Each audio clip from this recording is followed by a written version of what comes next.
Here's a question if you're a writer.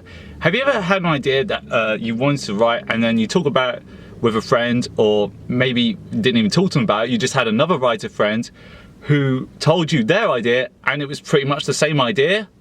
Fucking scary, isn't it? Let's just talk about projections. 2 cinema employees on the close shift suffer a night of terror when the projectors display horrific images on the screens, revealing past traumas and dark secrets. So this is like a short.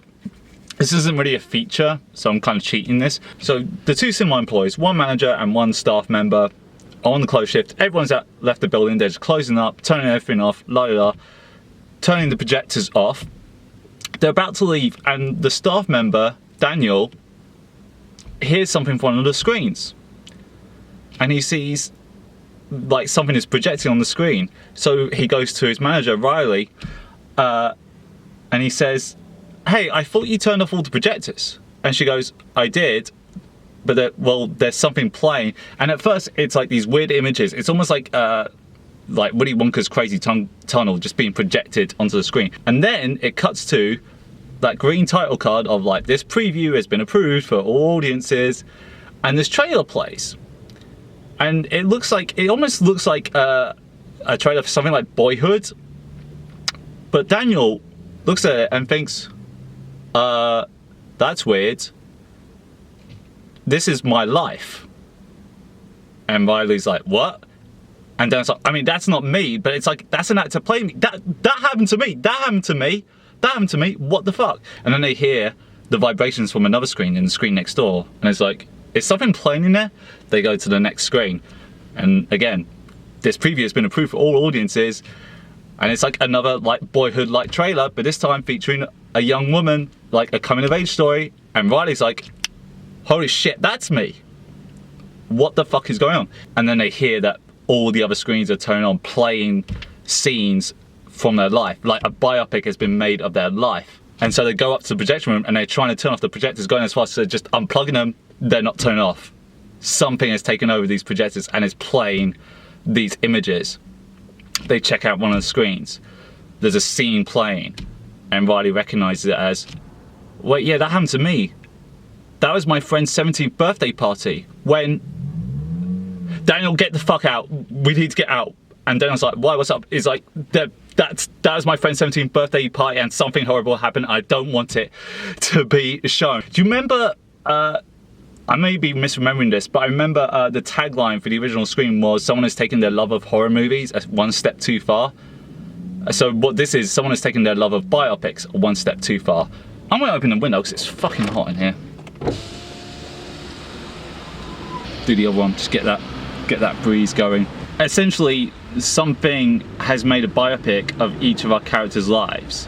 What would happen if that happened to you? If someone made a biopic of your life and they show everything, do you necessarily want your entire life to be shown up on the screen? What the fuck have you done in your past that you don't want anyone to know about? Helicopter. And basically, Daniel and Riley have to stop each other from seeing things on these screens that they don't want the other person to see. And yeah, it scares them. It's a night of weird, trippy, scary stuff. I bring this up because, shout out to my colleague, Jack Elveston, we both work for the same cinema. So it was only inevitable as storytellers we would want to write a story set in a cinema, and he's kind of going a similar fashion, like a haunted cinema route. I don't think I told him this at the time when he talked to me about it, but he asked me, like, he was writing a scene and he asked me for like advice on it, and I said, yeah, sure. But my point is, even if this has happened to you, don't let it stop you. Don't be afraid. I've yet to talk to him about it because, kind of continuing on from what I spoke about last time about sharing ideas and talking to people about your stories, there's no disadvantage. You gain nothing from discouraging storytellers. And even though our concepts are similar, because we're 2 different people, the stories are just inevitably going to turn out different anyway. From what he described it, his was like an ensemble piece, whereas mine's a 2-hander. And I don't know the nature of how his haunted cinema operates. So we're just gonna end up writing different scripts despite the fact that it's in a similar setting. Do you think studios would have panicked when they realized that Volcano and Dante's Peak were being made? Do you think the studios were worried that, oh shit, we're making Armageddon, but someone else is making Deep Impact. What the hell? Olympus Has Fallen and White House Down? No, because same concepts, two completely different movies. Also on a side note, White House Down should have had a sequel, not Olympus Has Fallen, because White House Down fucking slaps. It's dumb, but it knows it's dumb. It's so much fun. It's Jamie Foxx as the president with a rocket launcher. It's a fun movie. I don't know if it's the only time that has happened where a creative friend has had a similar idea to me, but I try not to be discouraged by that, because at the end of the day, I can only write my story the way I want to write it. I'm not going to write Jack's story. Jack's not going to write my story. We have the same location, but that's only because we work for the same cinema. It was bound to happen. It's just a coincidence. So that's Projections. I want to do 3 of them. It's like a trilogy of short films. There's Possession, which is about a little girl who has to survive the night trapped in a flat with her father who's been possessed by a malevolent spirit. I've written like 2/3 of that and I need to finish it, but a lot of it is fucking terrifying.